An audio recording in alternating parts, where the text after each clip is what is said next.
Hey guys, I'm back from the holidays. I had lots of time to rest, set goals, and play Spider-Man. But I'm back, and this video probably should have been one of the first videos I made, and it's of this little lens that I'm shooting on right now. That's the Canon 22mm f2. Today I'm going to be reviewing the Canon 22mm f2 for the EOS M system, and the EOS M system is still relatively pretty small, but I'm really glad that they're continuing to push out lenses like this 32mm f1.4.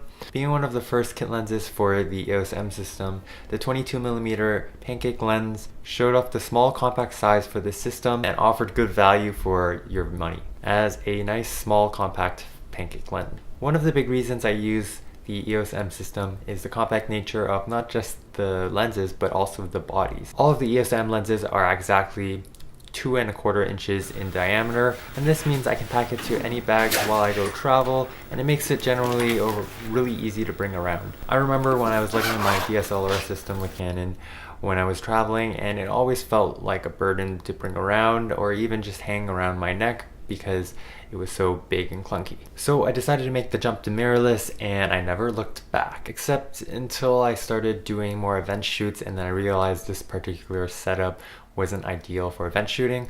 But I still love this lens, and today I'm going to be going over what I use it for and why I still think it's great. When this lens came out, it came out at a hefty price tag of $369, and now it's consistently been on sale on and off.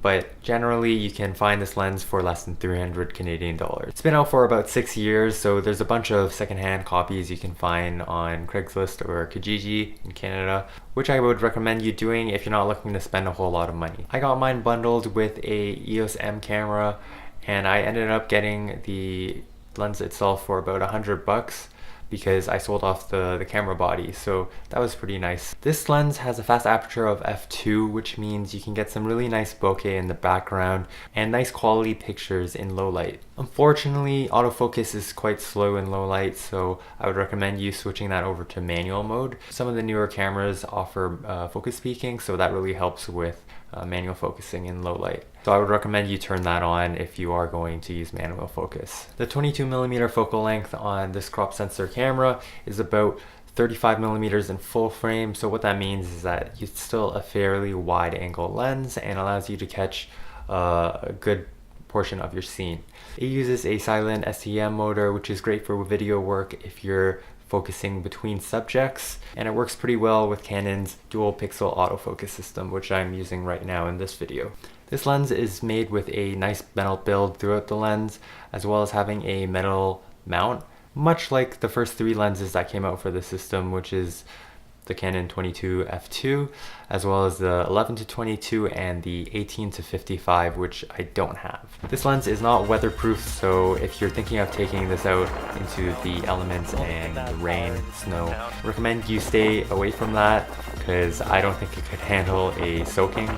But it is camera after all, so treat it like one. But overall, I really like the value for money you get with this lens, and it being so small, it's a lot easier to bring around than your traditional DSLR with the pancake lens. And it's a great beginner lens if you're looking to just get started. That's it for this week's video. If you guys enjoyed it, feel free to leave a thumbs up in the section down below. If you have any thoughts or comments about this specific lens, I'd be more than happy to answer any questions you guys have. Just leave a comment and I'll get back to you as soon as I can. Thanks so much for watching, guys. I'll see you guys in next week's video. Bye.